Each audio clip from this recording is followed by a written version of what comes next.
won everything, every metric we won by a lot. It was a massive victory, and we won, I think, largely because of this issue. I put this issue as number one issue, and they don't want us to do what we're supposed to do, and I don't think that can be. I hope the Supreme Court is going to fully understand what's going on.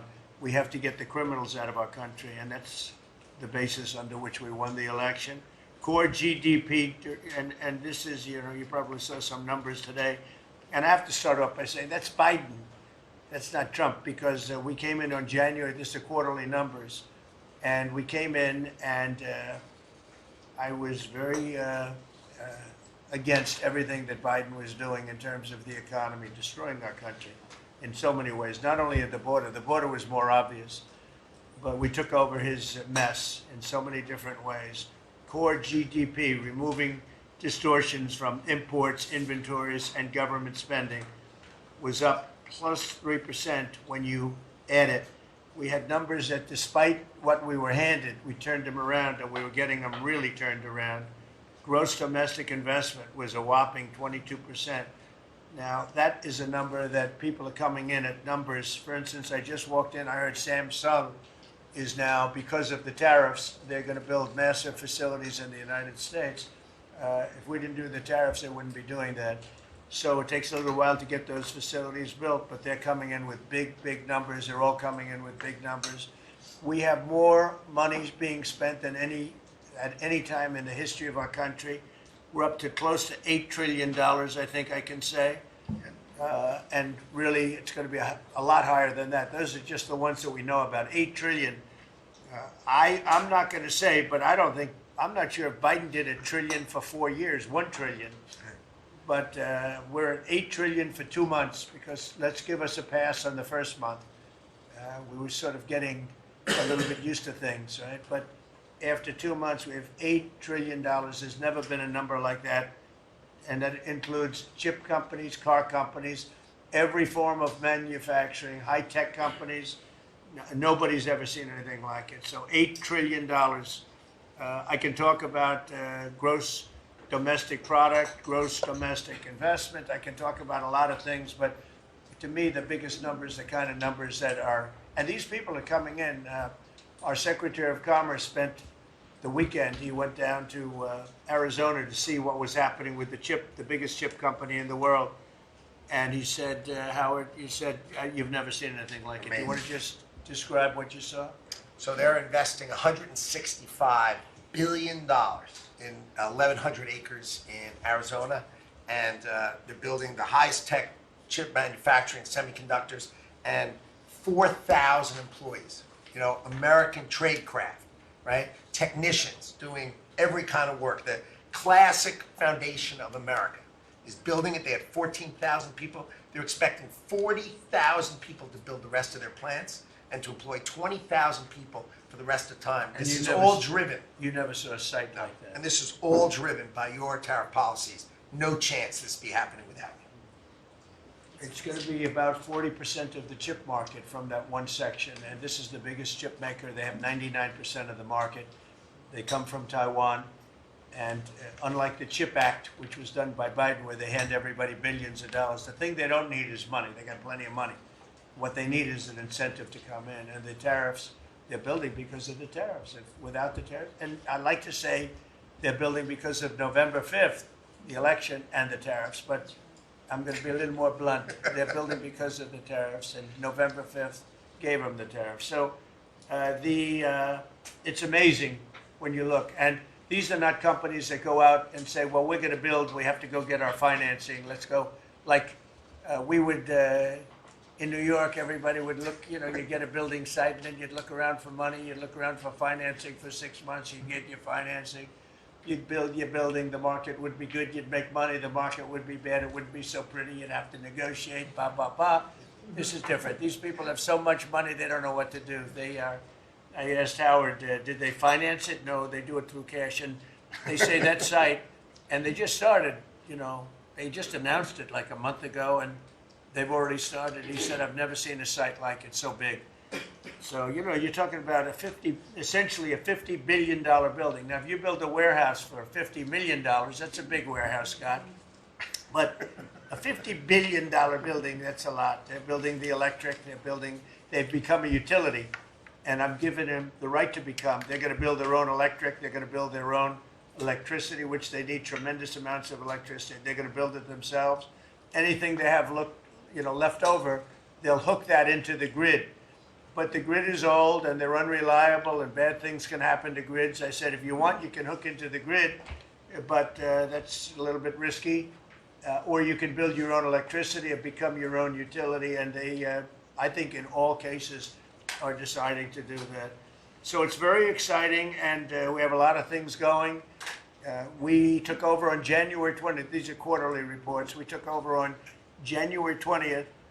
The tariffs haven't kicked in yet. I know that, and I don't want this to happen, but I know that China is doing very poorly right now.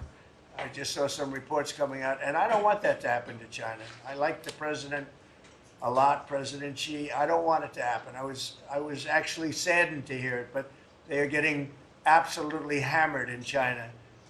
And, they're sending boats, the biggest boats in the world, carrying cargo like nobody's ever seen before. These are the biggest boats in the world, biggest cargo ships in the world.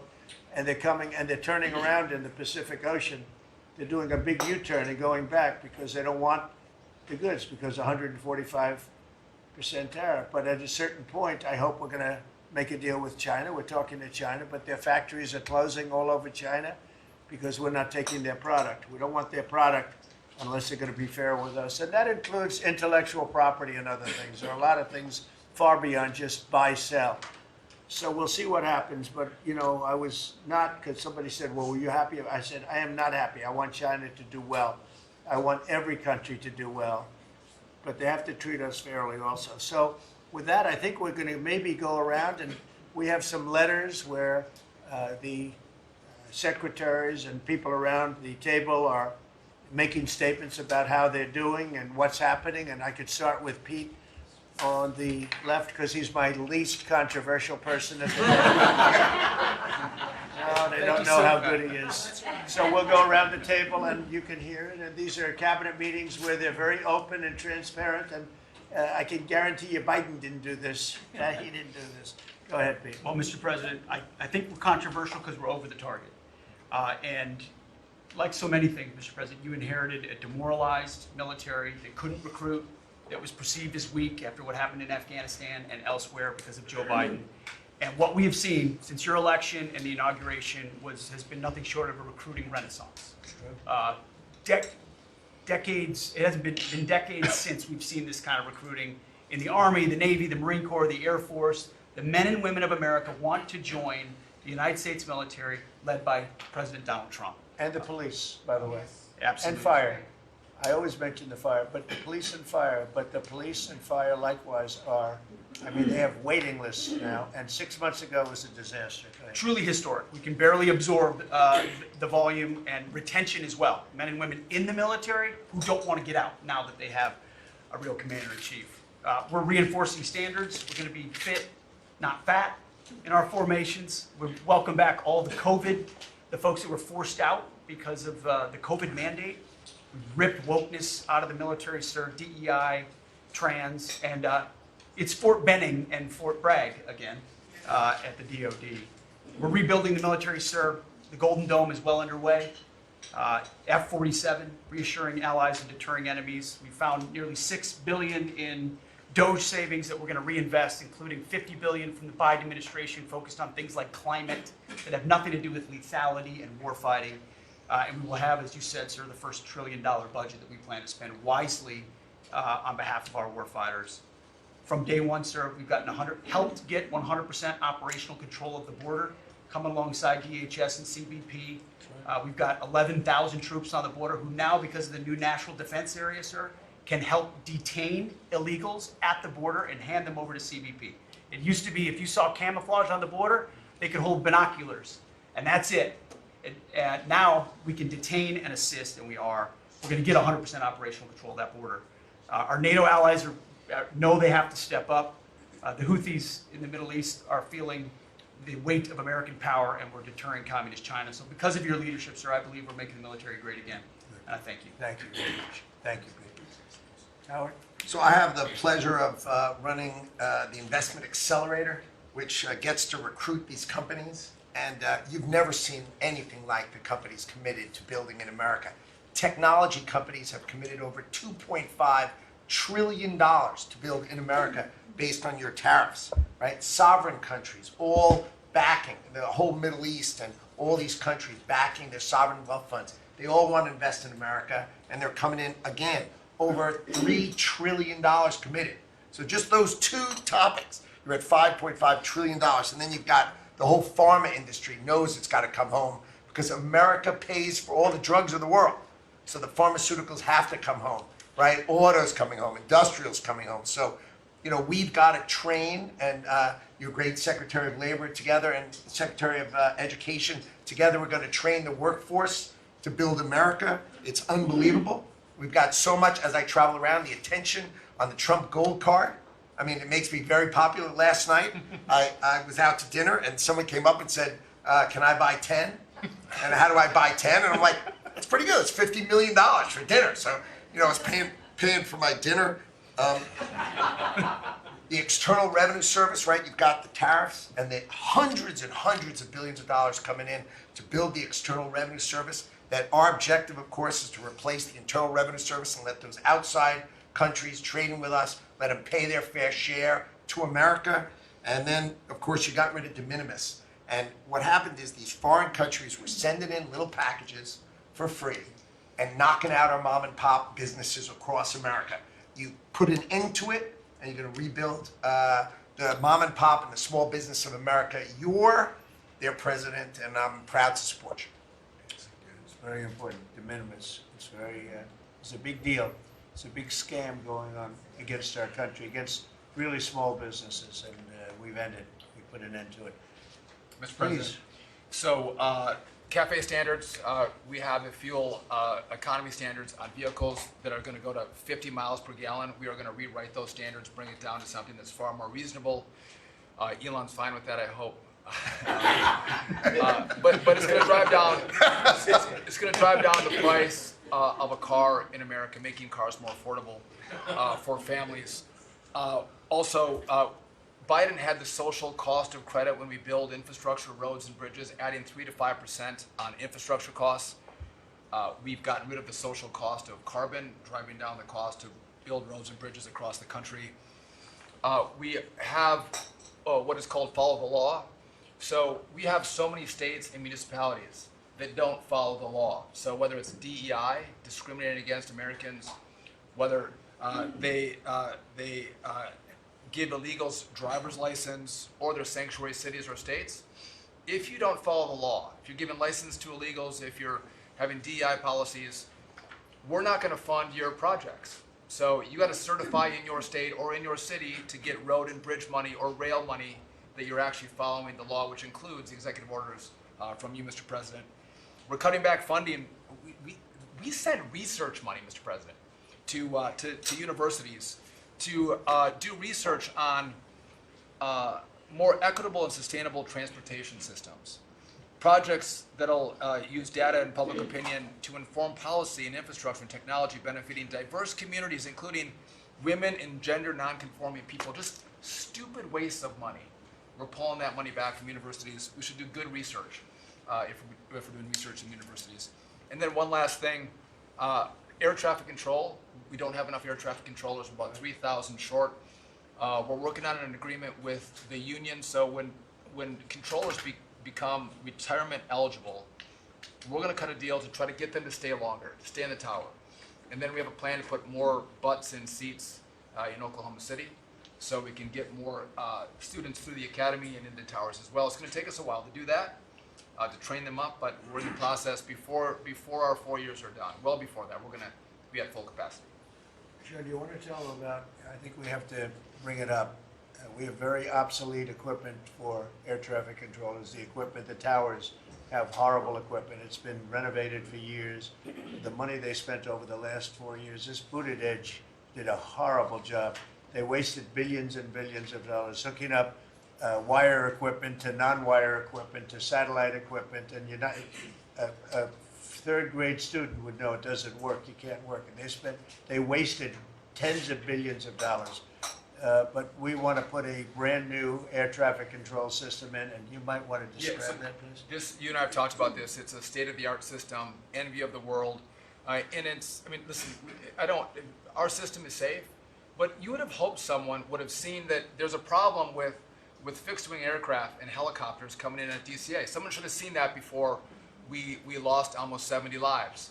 It's our job to look and see that we have an aging infrastructure around air traffic control. And so, if we don't build a brand new system, there's going to be failures and people will lose their lives.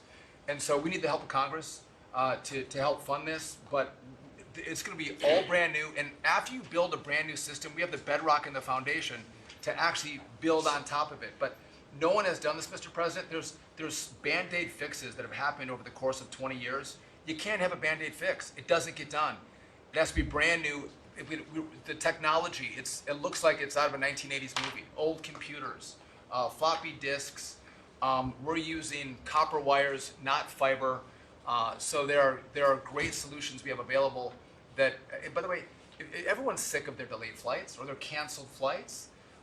We have more capacity in the airspace, and if we build this brand new system, what you'll have is more efficiency in the airspace, and it will be safer. So the economy will be stronger. We can have more flights and less delays. So I appreciate your support on that, Mr. President. Rebuilding that is very important. You wouldn't have had the helicopter crashing into the plane at 400 feet up when it's supposed to be 200 feet. That would have, bells and whistles would have been gone over, and you would have heard the screaming equipment saying, there's a problem coming up in 15 seconds. You got to do something about it right now. And it would have also sent the word right into the helicopter, because I guess you'll be doing the full report on that, but it was pretty obvious what happened. Right. And they were supposed to be at 200 feet, they were at 400 feet, and a terrible thing. And that wouldn't have happened if we had the right equipment. If we had the right equipment, you would have heard bells and whistles going off, and it would have alerted them long before that would have happened. 2 minutes before, they would have had a lot of time. So we have to do this. We have no choice, and we're going to do it, and we're going to be very proud of it. They did old equipment in new equipment, and you can't hook in old equipment to new equipment because it's different. Some is satellite and some is ground. The satellite doesn't work. This man would know that better than anybody, but you can't hook up a satellite system to a ground wired system.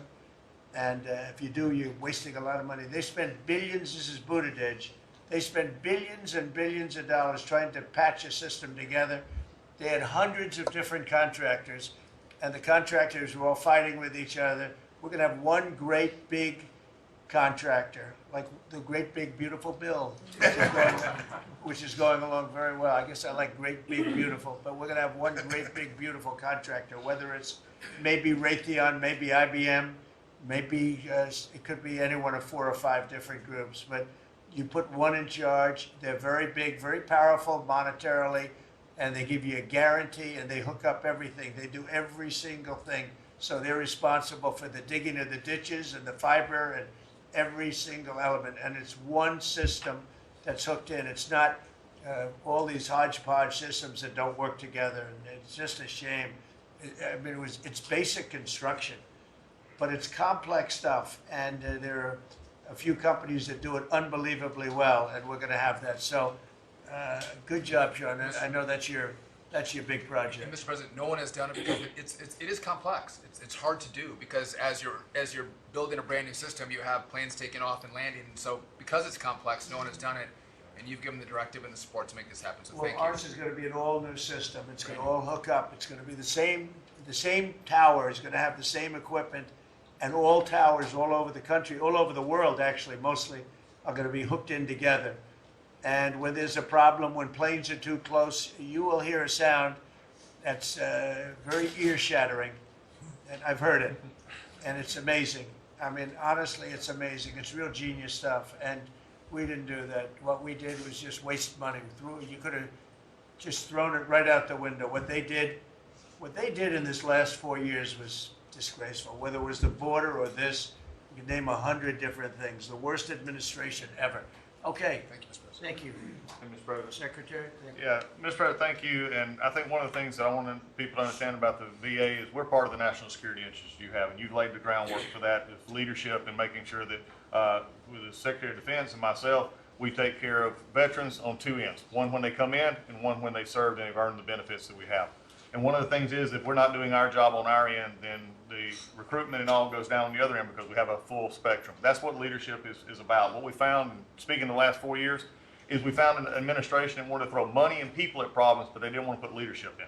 They just put money and people at it, and we saw wait times stay the same. We saw issues of suicide rates, death by suicide, not change. We saw a homelessness issue barely go down. We saw disability claims skyrocket when you took place over 250,000 back dislodge, which we're already bringing down almost 40,000 so far just in the last couple of months.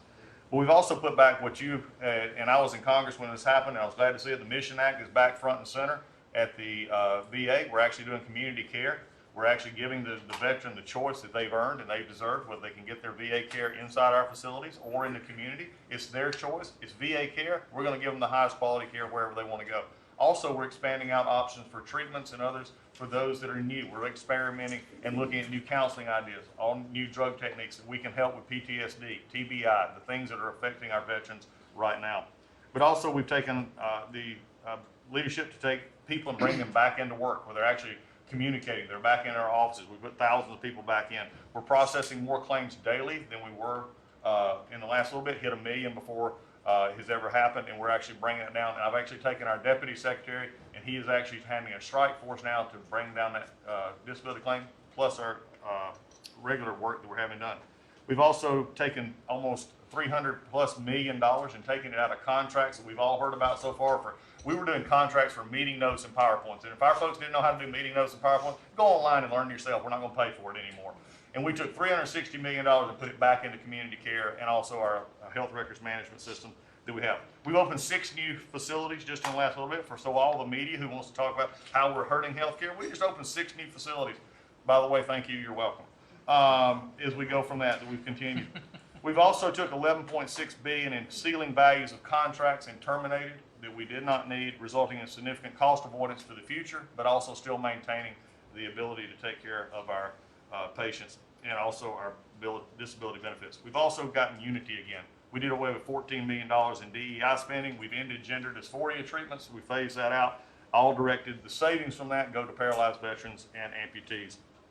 We've also continued to work toward, as you've, in anti-Semitism and also anti-Christian bias that we saw. The biggest thing, though, Mr. President, I wanted to state, is you told me when you said for me to take this job, you said take care of my veterans. Well, we've done something in taking that step forward.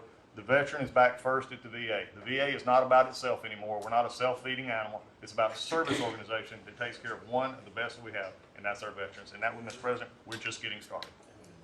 Thank you, Doug. How are you doing with the suicide rates? We're getting, it's tough, Mr. President. That's something that we're looking at.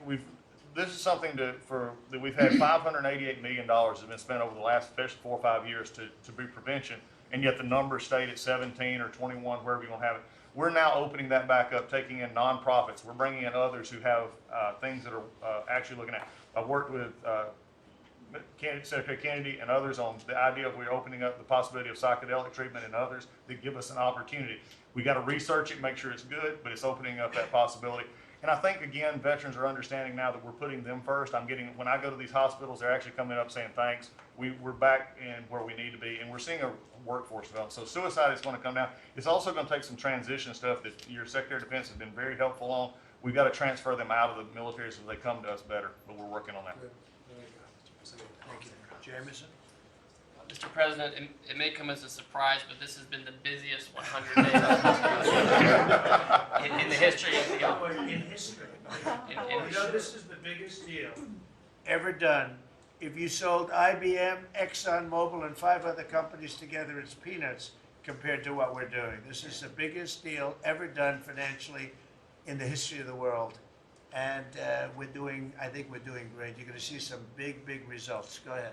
And I'll just say something that Secretary Duffy said in his context, because it's complex, no one has done it. So this is something, a reordering of global trade that hasn't happened since the end of World War II. and it's long overdue because we've seen manufacturing offshore under the old global trading system. When the net result of the global trading system is that all the manufacturing goes to Asia and other places, that's a system you have to replace, and that's what you're doing. They said you wouldn't be able to do global tariffs. We did it. They said everyone would retaliate. No one retaliated outside of China. They said no one would come to negotiate. We're talking to dozens of countries. They said no one would have offers. We have dozens of written offers. We have lots of countries in this week. This is like a break for me to come and not sure. With all the countries that want to negotiate. They all want to negotiate. They want to make a deal. Don't zoom in on this. Yeah, this is like a tracker, right? We have all these columns of which countries have come in, when we started negotiations, who gave us an offer, are we in technical talks, and when do we expect to have deals done? Those are some weeks out, but we're working very quickly on this. Thanks to you. Thank you, Jameson. You're going to have a lot of fun for the next 3 weeks. Michael, do you have anything?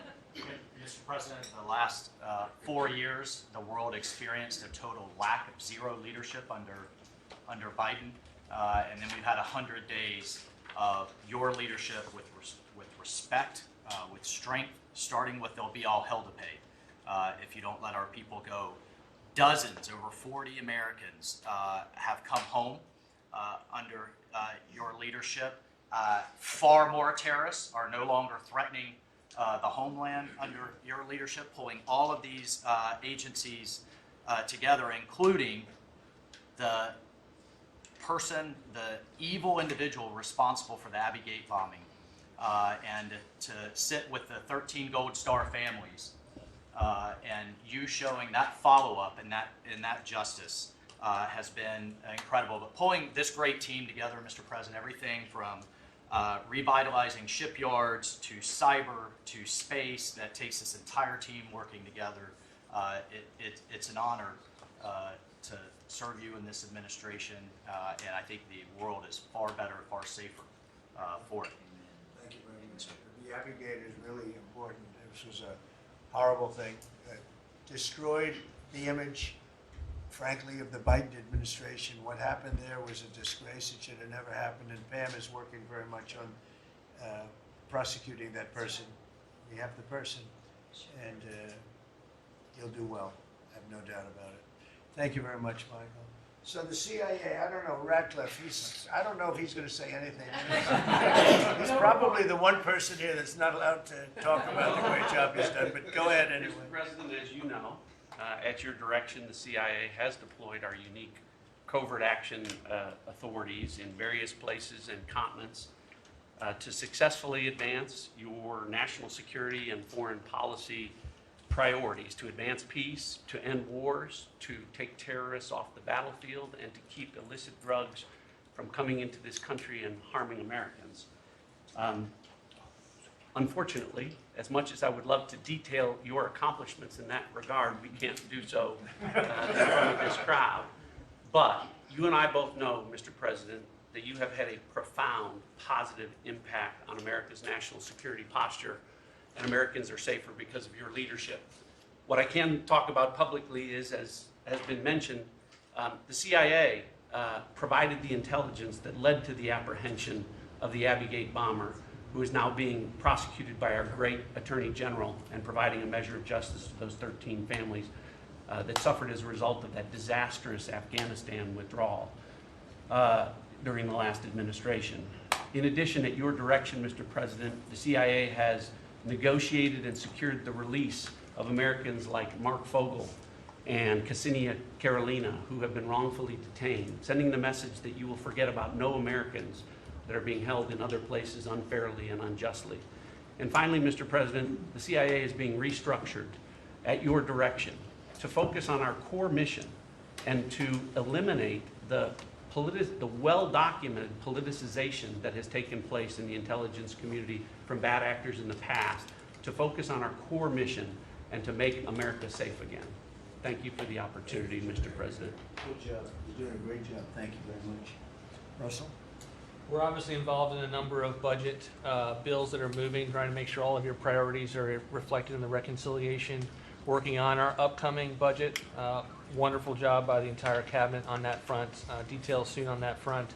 Sending up rescissions bills to Congress for things that Elon has found But the regulatory aspect is something we don't talk about enough, and right now you've given us a goal of 10 for 1. We are working right now with all of the agencies to rack up how big of a deregulatory agenda that we can have. When you came into office, you basically stopped $200 billion in costs to American families just by stopping the Biden regulatory agenda. That's about $2,000 per family. We think when we're going to hit these 10 for 1 goals that we could be in the neighborhood of about $900 billion in savings to American families that would be substantially bigger than that $2,000 number. And the point that I would make, in addition to just savings cheaper to the American people, there's an aspect of wisdom when you're enforcing these rules that comes into play. And I'm your regulator for the Consumer Financial Protection Bureau, and we found this small mortgage lender in Chicago. His name is Barry Sterner. He had a firm called Townstone, and CFPB had gone after him because he complained about crime in Chicago, literally the same thing that the Democrat mayor had talked about, and they came after him for 7 years on a redlining disparate impact claim and ruined his life. We overturned that. We apologized on your behalf to that individual, and we basically, without having to go through notice and comment, we ended the policy that set that in motion. And so that's happening across these agencies with how they are using their enforcement discretion, and it will only continue based on the stone wall of backing that you've given us to make these hard calls. I don't think they're actually that hard, but no one's done it to this point, and we were able to go forward and do that because of the backing that you've given us. So maybe the biggest thing we're working on, maybe bigger than tariffs in a certain sense, is we call it the one big beautiful bill. And that's wielding its way right now through the Senate. And John Thune has been actually amazing. And the Speaker has been so great, Congress. Mike Johnson has been really two guys that they get along great, and it's just been a beautiful, unified attack, really, because we have to attack because the Democrats are trying to stop it at every turn. It would mean a 58% tax hike if they were successful, and lots of other bad things beyond the tax hike. But with us, it'll be the biggest tax cut in American history. How are we doing with the bill? We're doing great. We're day in, day out, hour by hour negotiations to make sure your stuff is in there, and to make sure we have the border resources, the defense resources, and to save the American people some tax money and make sure all those tax cuts that you ran on are in there that help get people back into the workforce. And I think we're making a ton of progress. I think we're doing well. Like I said, the biggest tax cut in the history of our country. And it would be the biggest tax increase if the Democrats are successful. They're the only people I've ever seen running for office where they want to increase taxes, but this would be a 58, maybe a 60% tax increase, unsustainable for the American people. Thank you very much. Great job. Susie, the most powerful woman in the world. I agree with that. I agree. I'll be brief so you can hear from these amazing people. Congratulations to everyone on 100 days. That's been it's unparalleled in my memory and best I can tell ever. But it hasn't been busy for busy's sake. The president's promises made to the American people have been kept time and time and time again. You all have been out there spreading the word with community groups and states and media. It hasn't gone unnoticed, and let's work hard for the next 100 and have equally as much success then. Thank you. And you've done a great job, Susie. I think everybody agrees.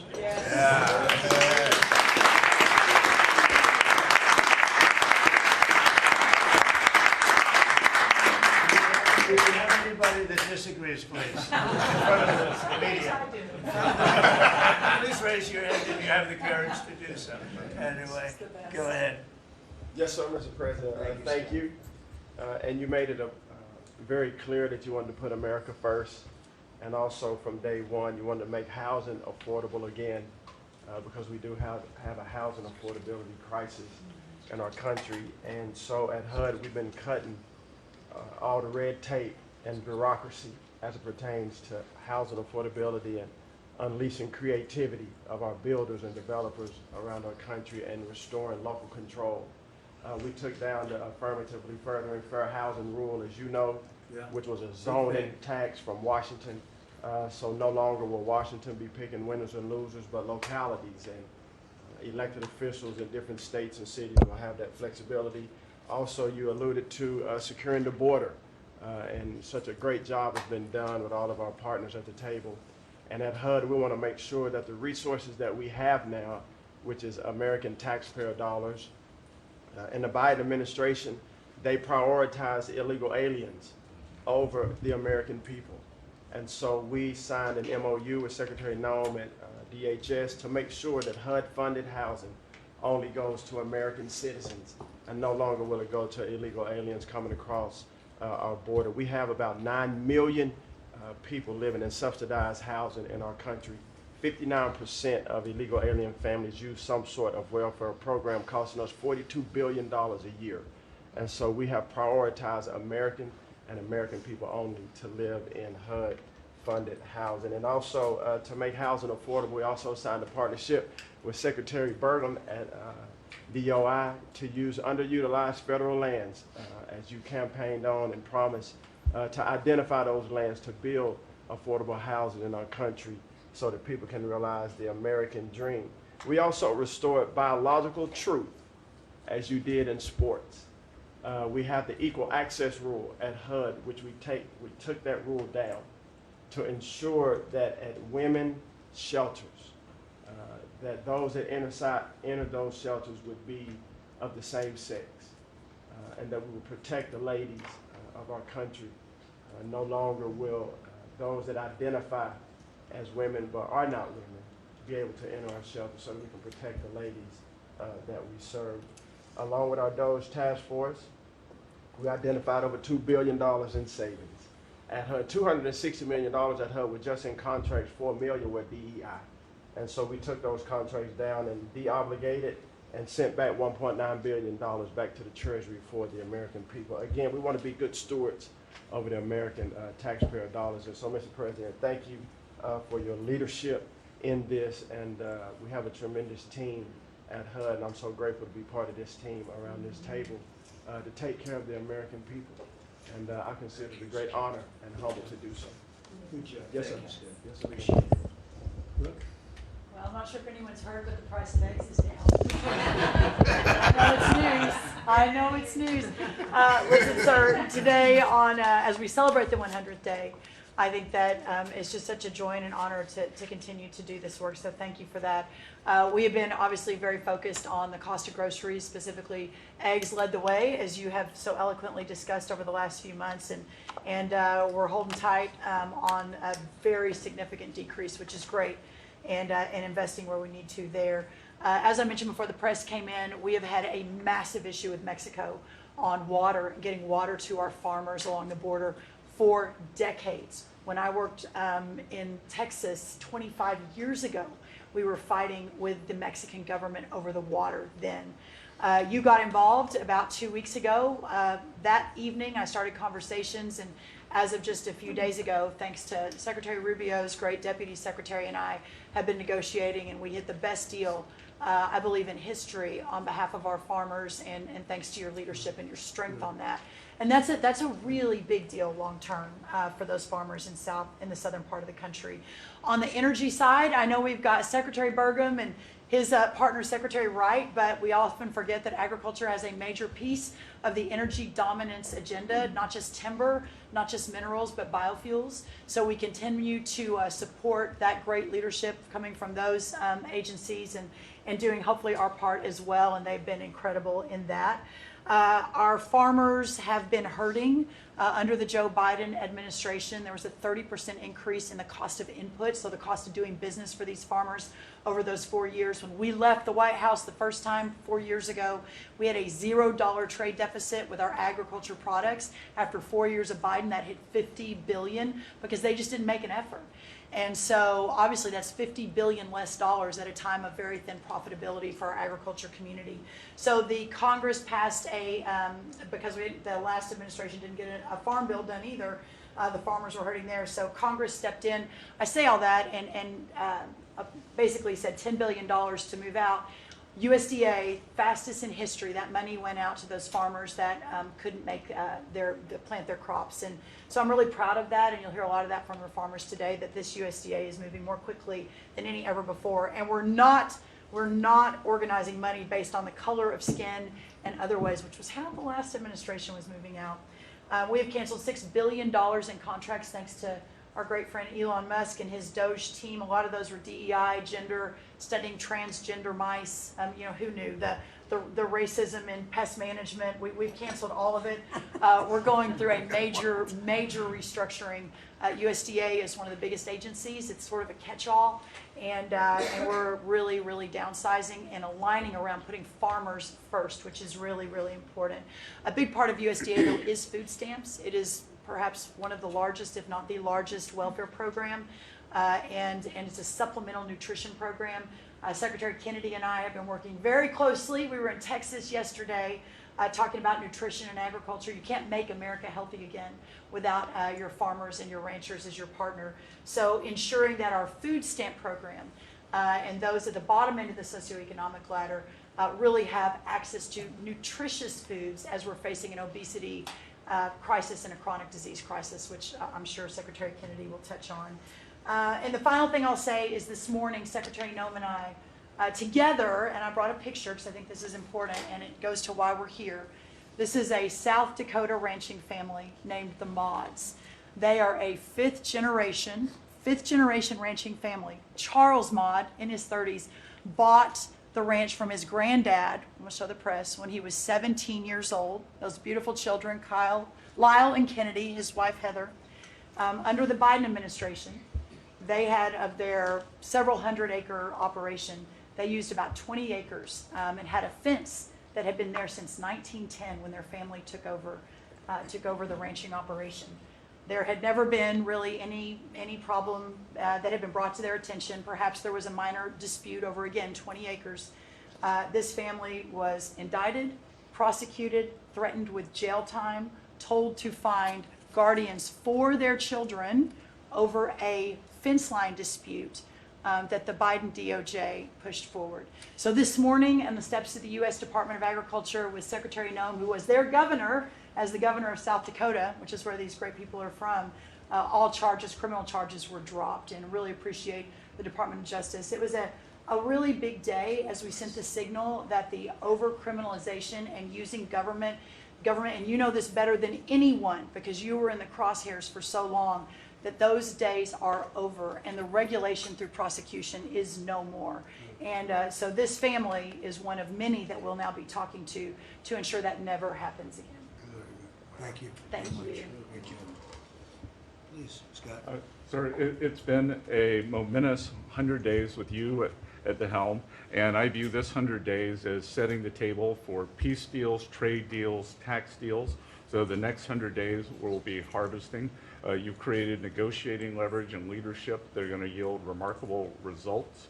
Energy costs have plummeted. Mortgage rates are down, food costs are moving lower, and American families are finding their financial footing again. I had a group in today. America, under your leadership, is on the verge of becoming an AI superpower, that our economy had become barbelled. We had high tech and finance on one side, natural resources led by energy, which the previous administration tried to kill on the other, and you're filling in between with precision manufacturing that we're going to be bringing back through good trade policies, good tax policies. Under the Doge at Treasury and the IRS, cost, tech support, and efficiency have increased. We have the IRS revenues are up, and thanks to the young man sent over by Doge, the IT update that began in 1990, which was begun before he was born, is going to be finished during your term. So trade, you couldn't make it up, trade, taxes, and deregulation, the one big beautiful bill under your leadership. Speaker Johnson and Leader Thune have done a great job but they have you as a closer on many of their members. And I'll just close by saying economic security is national security. National security is economic security, and it's never been better. We're rebuilding it. And as I said last week at the IMF and World Bank conferences, America first does not mean America alone. Under President Trump, it means leadership. Man, well said. Thank you. Are you busy enough? He's doing a great job. Thank you very much. JD? Mr. President, thank you, and thanks to the cabinet. So, at the risk of insulting everybody else at the table, I believe that I am the youngest member sitting at the table. And, it occurred to me that from the time that I was born to the time that Donald J. Trump was inaugurated just a few months ago, we went from, again, 40 years, we went from the world's manufacturing superpower to one in which we depend on the People's Republic of China to make the things that we need. We went from the proudest military in the world to one in which we failed to meet our recruiting goals. And we went from one in which bipartisan border policy was the consensus of both Democrats and Republicans to one in which we allowed 20 million people to run roughshod illegally over the countryside, causing crime, causing a stress in the welfare system. And again, that happened over the lifetime of the youngest member of the cabinet. And what has happened in 100 days is that we've started to reverse every single one of those negative trends. And I think what it shows to me is that the president, and you sit in the Oval Office and you see these portraits of presidents past, and let's be honest, most of them have been placeholders. They've been people who have allowed their staff to sign executive orders with an auto pen instead of men of action. And the reason the media attacks this administration as chaotic is because the president is solving the problems the American people set about to solve. He's actually doing the things that he promised that he would do. And Mr. President, it's been an honor to be part of it for the past 100 days. And let me just make one other observation because it's interesting. I've seen the data, I've monitored it, I've looked at it, but the most underreported fact of the first 100 days is that we came in with a massive recruitment shortfall. And in 100 days of Secretary Hegseth and President Trump's leadership, we now have people breaking down the doors to join our military. To the media assembled here, it's a really interesting question. Why has that happened? Completely aside from the fact that I think it's a good thing or I think that President Trump deserves political credit for it, why did we go from a military where people didn't want to serve to now all of a sudden they do want to serve? That's a story you guys should cover, but compared to that, how much time have you instead focused on the fact that we deported an MS-13 gang member with a valid deportation order? And why is it that the press is so focused on the fake BS rather than what's really going on in the country? I think that what we've shown, sir, is that you can do a lot. You can do a lot in 100 days, but you've also unfortunately revealed that too much of the American media hasn't learned the lessons of the past 40 years. Thank you, sir. Thank you. Thank you. Pam? President, your first 100 days has far exceeded that of any other presidency in this country, ever, ever. Never seen anything like it. Thank you. Your directive to me was very simple: make America safe. And despite that, we've still been defending over 200 civil lawsuits filed against you. On top of everything else, I think I'm representing every one of you in this room in some capacity. And no, you will not be arrested by the U.S. Marshals. Over 200 lawsuits, over 50 injunctions, and now we've got multiple cases in front of the Supreme Court, and we will succeed, and we are doing great in front of the Supreme Court, President, and we'll continue on with that. I was at DEA yesterday, and they said to me, you, Donald Trump, have taken the handcuffs off of DEA agents. And as a result of, since you have been in office, President Trump, your DOJ agencies have seized more than 22 million fentanyl pills, 3,400 kilos of fentanyl since you've been your last 100 days, which saved, are you ready for this, media? 258 million lives. Kids are dying every day because they're taking this junk laced with something else. They don't know what they're taking. They think they're buying a Tylenol or an Adderall and a Xanax, and it's laced with fentanyl, and they're dropping dead. And no longer because of you, what you've done.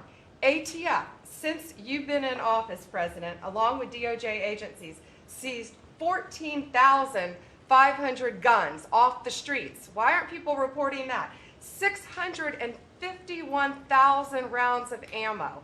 That's up 151% from 2024. That's keeping America safe.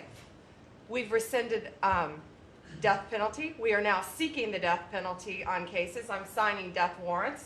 We are going after terrorism. We are going after arsonists. Whether you're burning Teslas, we've arrested 9 people so far in 7 jurisdictions, no negotiations, 20 years in prison, or you're burning down the governor's mansion in Pennsylvania. We will be there to protect you. And I've been talking to Governor Shapiro, and he greatly appreciated you reaching out as well. ISIS terrorist, we got one in New York, right around the corner. We got an ISIS terrorist in New York. We have an October 7th task force. We just broke up a huge human trafficking ring by the Sinaloa cartel. 1,000 pounds of methamphetamine on our streets. Ton of fentanyl, 20,000 Molly pills. Those are the drug of choice among at clubs and bars for young kids. They were fake, but you know what they had in them? Fentanyl. That's 20,000 lives saved because of you, right there. We brought back 29 cartel members from Mexico in your direction, and one killed the Kiki Camareno, a DEA agent, in 1985, and many of us got to talk to his widow and his son, who is now a judge. And they started crying. They have tried to get that guy back forever, and thanks to so many of you in this room working together, they have justice. They were crying on the phone because of what you did, President Trump. Thank you. We're going after anti-Semitism. We're unleashing everything you told us. No more DEI, no more weaponization.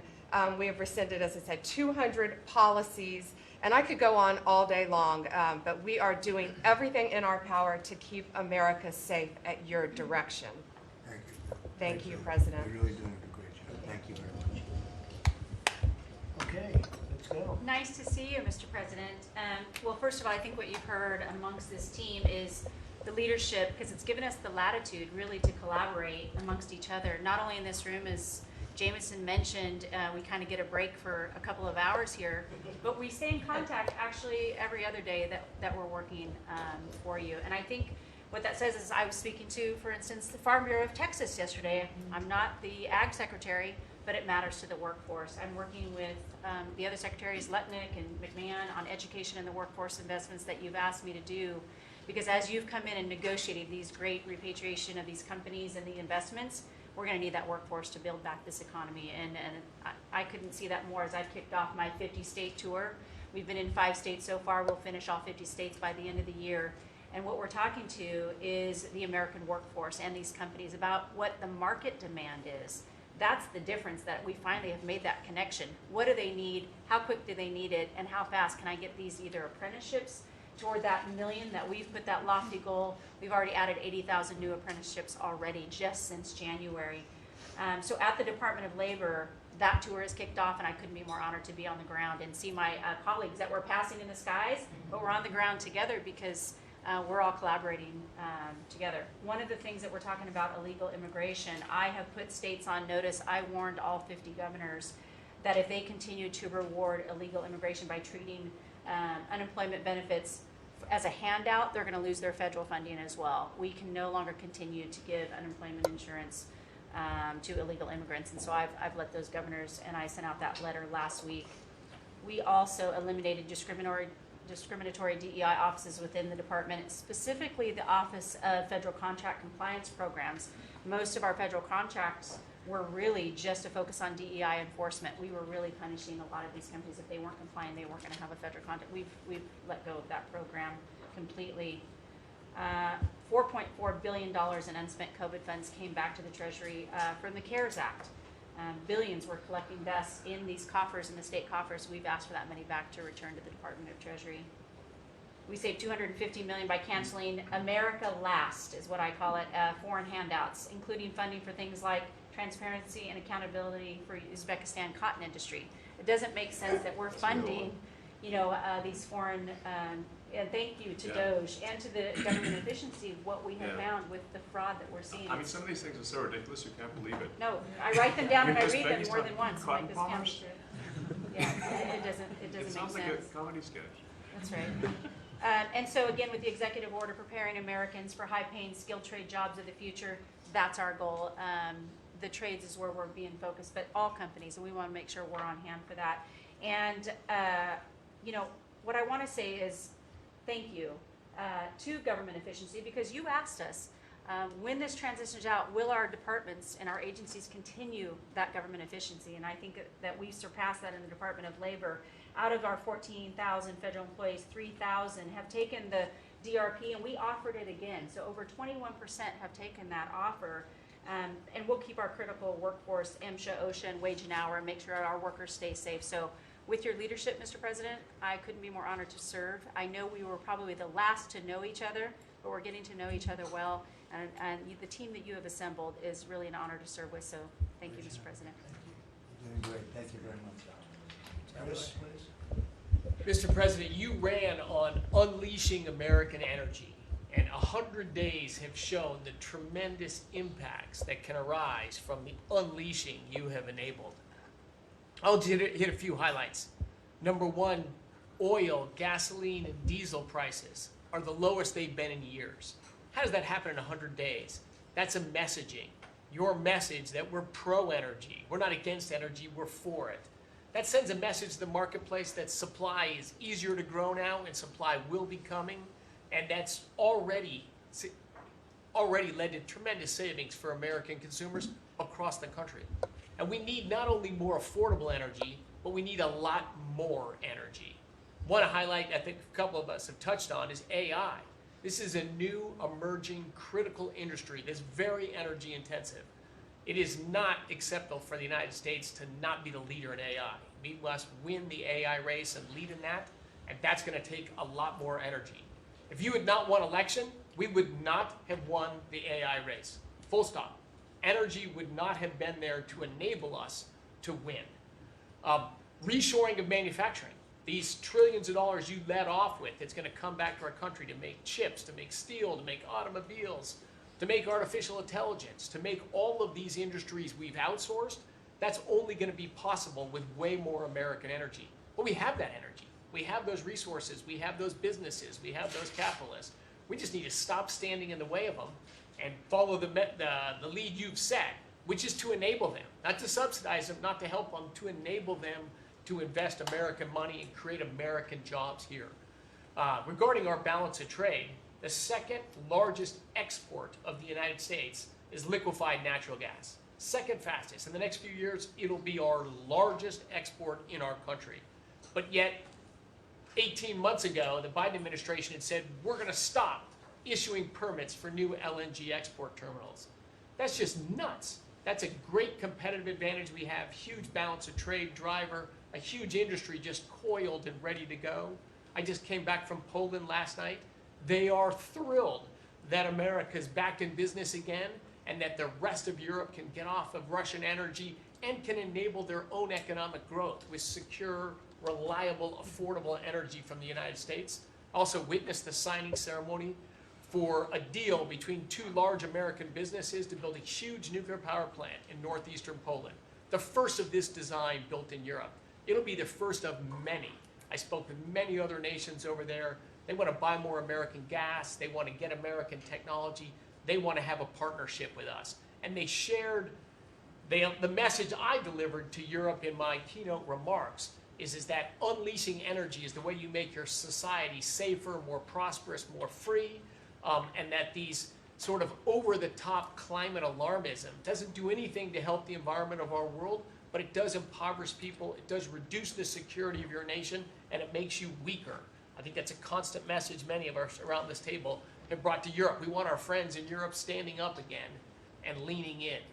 A lot great is happening under your leadership. We're unleashing consumer products that Americans wanted to buy that Biden was making illegal. I'll be in Georgia on Friday at Renai's manufacturing plant. Tankless natural gas water heaters. Incredibly popular product. They almost became illegal. The return of common sense is incredibly welcome across this country. across the world. And back to Elon, that extra thing, we're going to deliver all of this with less people, less money, less burden on the U.S. taxpayers. Not smaller departments and smaller services, better, more thoughtful services done more efficiently and smarter. The way you'd have to run a business. We've got to get our fiscal house in order, and you and the people around this table are making it happen. Thank you, Mr. President. I'm honored to be here. Great job. Thank you very much. Please. Yes, Mr. President, you are 100% correct. The border is 99.99% safe, under control.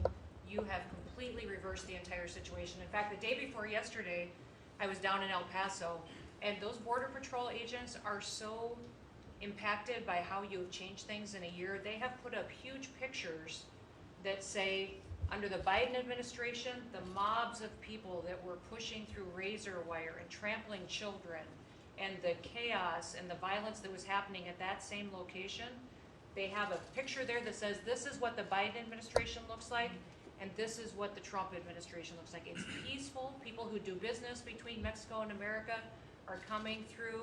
They're doing it legally. They're following the law, and it's all because of what you've done and what you've empowered them to do. The recruitment for Border Patrol is through the roof. For ICE agents, they want to be a part of ICE because they recognize they actually get to do their job. I have the Coast Guard too.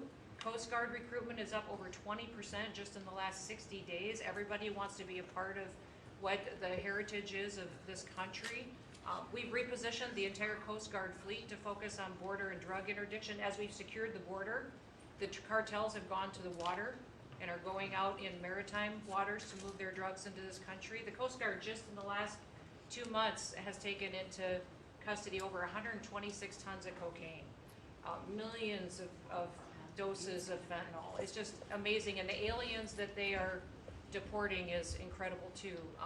We've been working with all of them. The one thing that I want to point out is the fake news has been saying that Biden deported more people than you, and it's an absolute lie. And they're letting the Biden administration get away with manipulating and cooking the books. What they're counting for the Biden administration is every single person that came to that border that they processed and let into this country. They're allowing Biden to say that was a deportation, just by processing somebody and letting them come into the country. It's absolutely false. It's not true at all. You have deported over 250 known terrorists. You've deported thousands of foreign terrorist organization members and gang members, hundreds of thousands of people that were in this country illegally. We've collected $30 billion worth of tariffs through CBP, and we've also collected millions and millions, hundreds of millions of fines and penalties from people that have overstayed here in this country. So I just want to thank you. You've been a game changer. I want to thank Pete for his leadership at DOD and what they've done. I want to thank Marco for his diplomacy and getting us travel documents into these countries.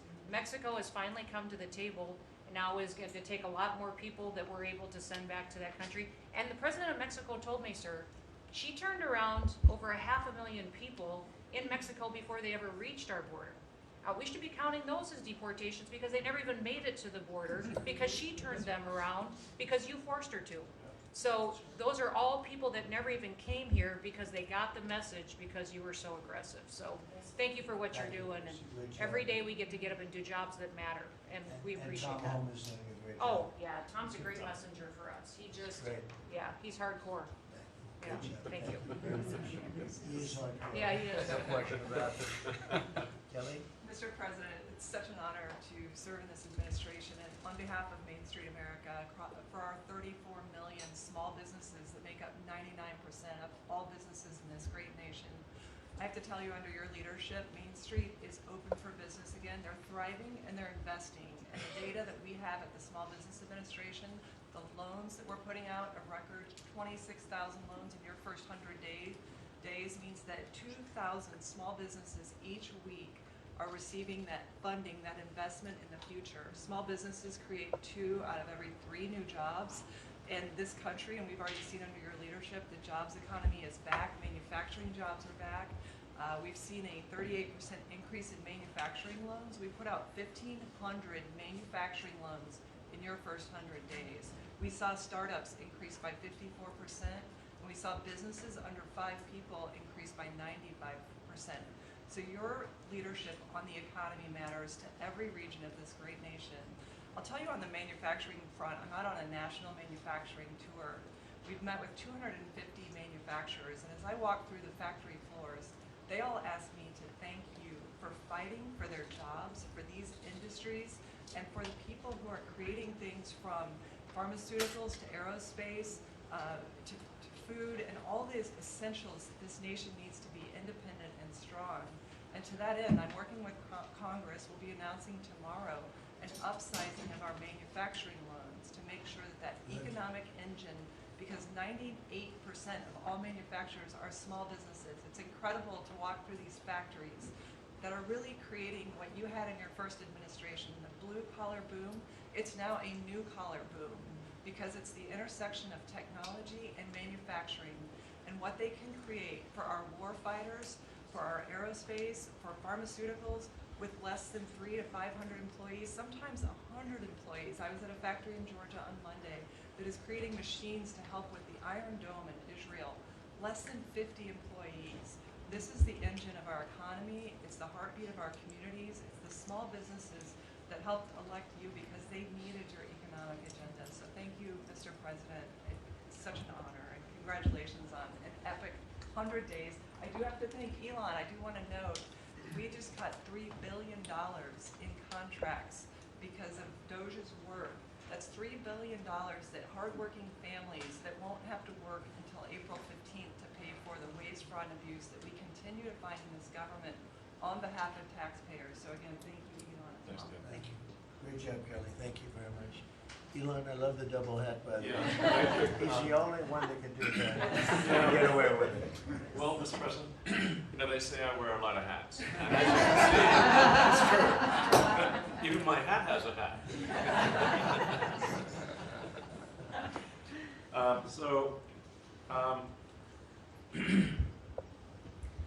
You know, the American people voted for secure borders, safe cities, and sensible spending. And that's what they've gotten. A tremendous amount has been accomplished in the first 100 days. As everyone has said, it's more than has been accomplished in any administration before, ever, period. This portends very well for what will happen for the rest of the administration. I think this could be the greatest administration since the founding of the country. Well, we all want to thank you for your help, too. You know, you really have sacrificed a lot. Been treated very unfairly. Well, they do like to burn my cars, which is not great. You know, it's better. But you have been treated unfairly, but the vast majority of people in this country really respect and appreciate you, and this whole room can say that very strongly. You've really been a tremendous help. You opened up a lot of eyes as to what could be done, and we just want to thank you very much. And you know, you're invited to stay as long as you want. At some point, I guess he wants to get back home to his cars and his.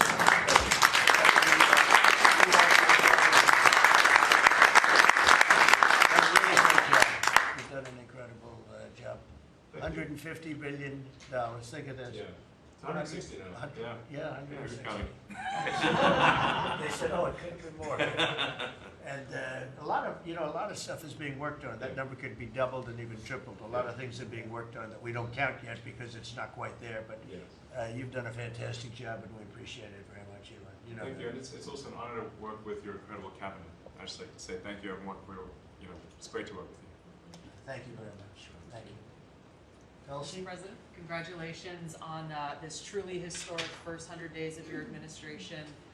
Really only made possible by your focused leadership on delivering the mandate the American people gave you.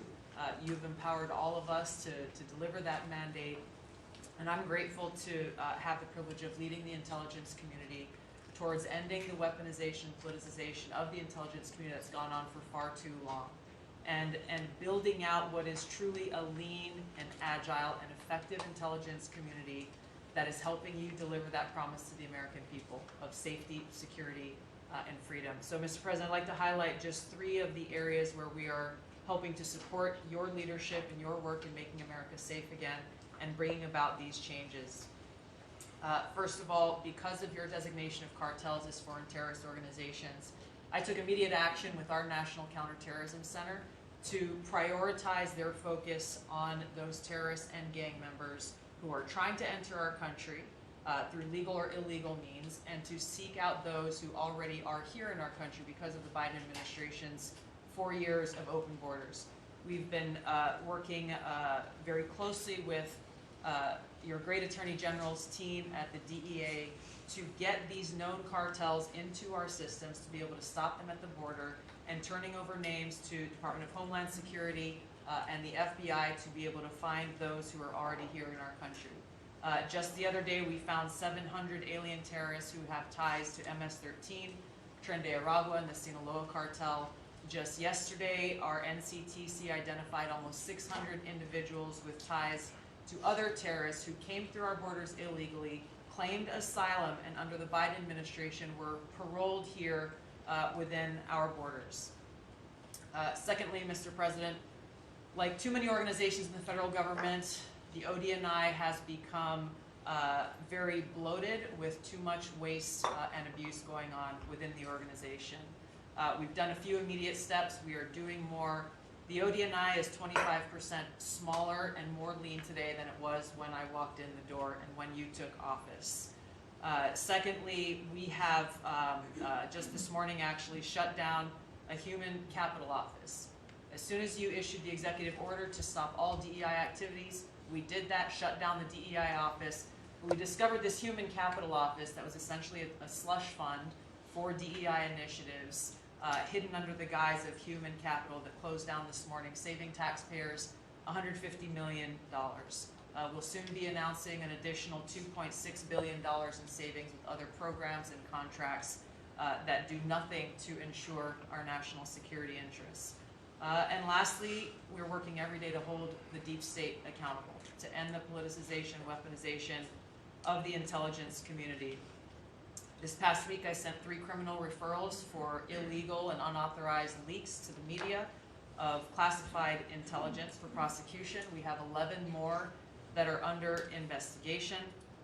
We've revoked, at your direction, 67 security clearances, and we continue the work of declassifying documents, as we have already around the JFK assassination. We have more coming for the assassination of Bobby's father, Senator Kennedy, and MLK assassination. And we continue our extensive investigations around exposing the very serious issues we have related to election integrity, illegal abuses of FISA, Crossfire Hurricane, and others. Mr. President, under your leadership, we are working every day to bring about that transparency and accountability that the American people deserve. So thank you for the opportunity. Great job. Thank you very much. Lee? Mr. President, at the Biden EPA, the Green New Deal was raging. At the Biden EPA, we saw billions of tax dollars burning.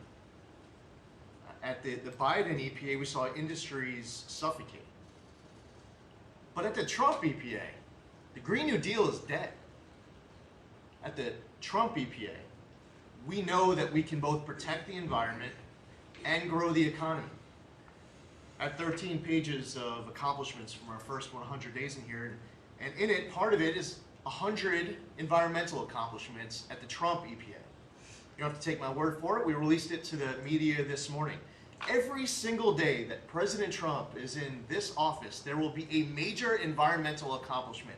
Every single day of the Trump administration. At the Trump EPA, we're also launching what is the largest deregulatory action in the history of the country. We're going to be giving our director of the OMB a whole lot of work because we inherited a big mess from the Biden EPA. And working with Elon and Doge, I've canceled now $22 billion worth of grants. Now today is a special day for many reasons. The biggest reason why we're here is that this is the 100th day of the most consequential, historic first 100 days in the history of this country.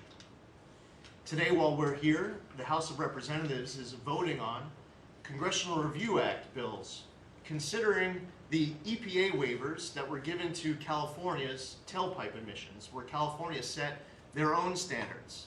But there should be one national standard, and right now, Congress, on the House side is going to be voting on that today. On a personal note, while this is a bit outside of the EPA jurisdiction, today is my last day serving in the United States Army. And I first signed up towards the end of the 90s.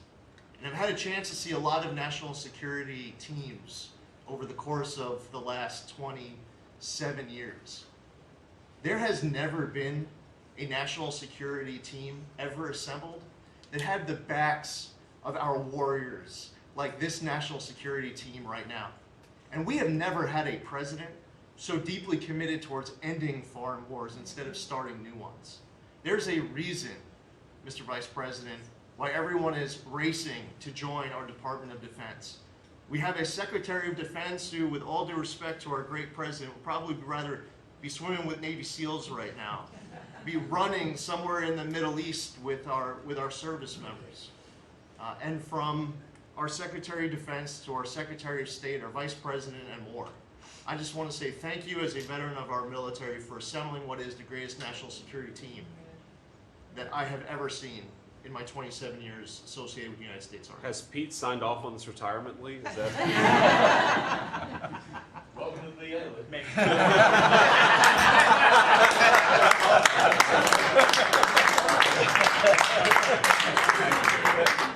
Thank you for your service, Lee. Yeah, thank you. You're doing a fantastic job. We appreciate it very much. So, Well, Mr. President, I don't think I have ever worked so hard to try to fire myself. We're certainly making great strides in that. We've reduced the folks over at the Department of Education by about 50% now through our RIF program, and so we've closed a lot of the district offices, consolidating, so there are a lot fewer people working a lot more efficiently in the Department of Education. The commissioners of education in every state, and I was at a meeting with them not too long ago for not only our states but our territories. They are thrilled with the opportunity now to be able to have more control over the education in their states, to get rid of a lot of the red tape and regulation that's kept them from doing what they're doing. So we're seeing, I think, great improvements. We'll see test scores, I believe. It'll take a bit for them to be able to go up, but I think now that they're going to have the opportunity to put in their own programs, we'll see that grow. At the same time, we've been focused on higher education for our universities. We've returned proper enforcement of Title IX protections to schools. We have stopped funding to Columbia, for instance, and some other schools for not only Title IX but Title VI infractions. And those are moving along. I think we've brought people to the table. They know that you're serious.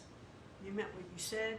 They're going to make changes. They're making their campuses safer again. Anti-Semitism was just out of control in many of our universities. And so some tried to, in fact, Harvard is sued, and they're saying that it's, First Amendment infraction. No, this is civil rights, safety on our campuses for our young students, who are there. And with Pam's help and the task force that we formed with HHS, with GSA, with other agencies, we're going to make sure that our campuses are safe. And so there's a lot of good work going on. I think one of the biggest things, you'll be very happy to hear this, Mr. Vogt, that we are putting back into place collecting on our student loans that have been delinquent since March of 2020. Been no effort to recollect on those loans. So as of May 5th, the letter goes out that the loan recollection is beginning again. So for those people who have borrowed money and who've not been paying, that's just not to be punitive. There are many ways that they can go online to understand how they can get back into the right payment structure, because when they're in default, they can't buy a house, they can't buy a car because their credit scores are down. So it's helpful to them as well as to get this money back into the country. I mean, $60 billion of increased student loan debt since 2020. And in total, we've got almost $1.7 trillion in student debt. So we're gonna start getting it back. And Scott and his team have been incredibly helpful. We appreciate that so very, very much. And so a lot's going on in the department. And what I would really like, as I'm firing myself, I'd like for you to be known as the education president, because of the best in practice systems that we want to put in every state. to incorporate AI so that we are training these new entrepreneurs and business leaders in our country. We can't do it with the infrastructure we have in place today, so you have to be working on that at the same time. So we're going to be doing that. So thank you for your charge to elevate education so that we are providing for every student access to excellent education. Thank you, sir. Thank you very much, Linda. And what's going on with Harvard and some of these colleges that are taking vast amounts of money, who also have vast amounts? They've got $52 billion and really scamming the public and hiring people like de Blasio and Lori Lightfoot, who are certainly two of the worst mayors in the history of our country, paying them a fortune of salary and having them teach our children how to manage cities and how to manage government. What's the word as of this morning on, let's say, Harvard? Well, we're negotiating with them. When we went back to them to say we welcome them back to the negotiating table, their response was a lawsuit. So Pam and her team are helping work with that. And I am, enjoying the fact not only am I firing myself, but I'm now being sued fairly regularly by different departments of education. But we're staying tough with them. The other thing that we're looking at also are the 117 violations of these big universities like Harvard and others who are not reporting as they're required to do by law foreign money that comes in and how much that is and where it comes from. And so that is And students. Yeah, and it's very serious. Where are these people coming from? Yeah, Yes, sir, exactly. we pulled back their grants because Harvard isn't responding to us, criminal activity by their students. And until they give us that list, they're not getting any more grants from Homeland Good, Security. I think you should pull it back. We did. The students they have, the professors they have, Right. the attitude they have is not American, and I think you should, a grant is a grant. We don't have to give grants. Exactly right. So we'll pull back the grant. All right, very good. Thank you very much, Linda. Bobby? Mr. President, thank you for your extraordinary leadership. Over the past 100 days, we are already making America healthy again. We announced last week the ban on the 9 petroleum-based synthetic dyes, food dyes. Within 2 years, within 2 months, we're going to ban the worst 2 of them. I am working with Secretary Rollins on dietary guidelines, the dietary guidelines that the President Biden's administration gave us. 453 pages. They're basically unreadable. And they are the product of the same kind of politicized science that drove Fruit Loops to the top of the food pyramid. And we're going to do real science, gold standard science. We're going to develop we have till December to do it, but we are working very, very fast together. We're going to get it done by the end of the summer in time to drive change, major dramatic changes in the school food, the school lunch programs over the next school year. I'm working also with Secretary Rollins on the SNAP program and to get sodas and candy off of the food stamp program. 10% of food stamps go to SNAP. And I want to thank you for your courage. You are a business-friendly president, probably the most business-friendly in our history, but you're also willing to stand up to very, very powerful businesses, and you've shown that again and again. Secretary Rollins had the soda industry come and knock on her door very much, very loudly, and they said to her, well, the SNAP program is not supposed to be about nutrition. She pointed out to them that there is no nutrition in a soda. And they said, well, it's not supposed to be about nutrition. And she said to them, the name of the program is supplemental nutrition. It is about nutrition.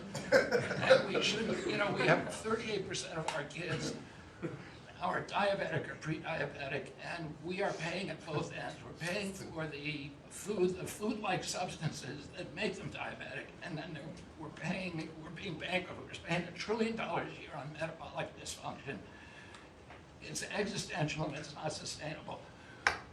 We have, I visited Arizona, West Virginia, Utah, and Indiana in the last 2 weeks, who have all applied for SNAP waivers. We're encouraging, thanks to Brooke Rollins' leadership. all of the states to apply for those waivers. I also visited Utah, which is the first state to ban supplemental fluoride. Florida yesterday passed a bill to ban supplemental fluoride. I'm confident Governor DeSantis is going to sign that. We are working, Lee Zeldin and I are working together to change the federal fluoride regulations, to change the recommendations, and we're looking at the science now. I want to point out that in August, the National Toxicity Program, which was an arm of the NIH, did a meta-review of all the science on fluoride and found that there's a direct inverse correlation between fluoride exposure and low IQ in children. So the more you get, the stupider you are. And we need smart kids in this country, and we need healthy kids, and thank you for your leadership. We're going to get there. We're reviewing the GRAS standards now we're revamping them to get 10,000 ingredients that are in our foods. The Europeans only have 400 ingredients, we have 10,000. There are chemicals we know nothing about, and we are going to stop that process, and then we're going to go back and look at these chemicals and make the companies either get rid of them or to label them. We've launched Operation Stork Speed, and we're going full speed ahead to make sure that we have good, high quality milk for children. We have launched the autism study at your direction. By September, we'll have some of the first answers. Within 6 months of that, we will have definitive answers, not only for autism, but for the etiology of a whole range of autoimmune diseases that have become epidemic in our children. We have ended HHS as the role as the vector, the principal vector in this country for child trafficking. And during the Biden administration, HHS became a collaborator in child trafficking and for sex and for slavery. And we have ended that, and we're very aggressively going out and trying to find these children, the 300,000 children that were lost by the Biden administration. And we have ended funding for gender mutilation surgeries and other kind of gender dysphoria practices, and thanks to Elon, we have saved $67 billion at our agency without compromising any of our critical programs. Mr. President, I want to thank you for your vision, for your leadership, for giving me the 100 busiest days of my life, and most exciting and most rewarding. And there's, over the next 100 days, we're going to do much, much more. That's good. Thank you very much, Barry. Very good, very important. Thank you. Doug, please. Well, President Trump, on your first day in office, you wisely declared a national energy emergency. And this was essential because it was the signal that we're going to go 180 degrees from the disastrous and dangerous Biden policies that were based on a climate ideology that was the root cause of the inflation in this country. It was the root cause of wars abroad. It was the root cause of our manufacturing disappearing from our country. We can't have energy security. Without energy security, we can't have national security, and you understood that. But now with everything that's flowed from that, dozens of other EOs that you've done, America is back in the energy business. As Chris said, there's been a signal that's sent around the world. Capital is flowing, coming back in. The smart money is coming to this country. And now you've given us a chance to win the AI arms race against China. We know we're up against a formidable competitor. China opened up 94 gigawatts of coal in the last year. That's more than all of California and all of New York combined in the last year. We've had presidents in the past, the Biden administration, that were running away, again, under this climate ideology. You've embraced baseload power in this country. I'll never forget standing in the East Room with you, surrounded by the coal miners around this country, where you said, hey, big, beautiful coal. As we work to try to identify the balance sheet of America, our earliest estimate is that the coal resources in America, just on public lands, could be worth $8 trillion with a T. That was all going to be taken off our balance sheet if we weren't going to touch it. But now we're back in the business. I was 1,800 feet underground in a coal mine in Alabama a couple weeks ago. They do metallurgical coal. Without metallurgical coal, we can't produce steel. this is a plant that would have been in a mining operation that would have been shut down under the Biden administration.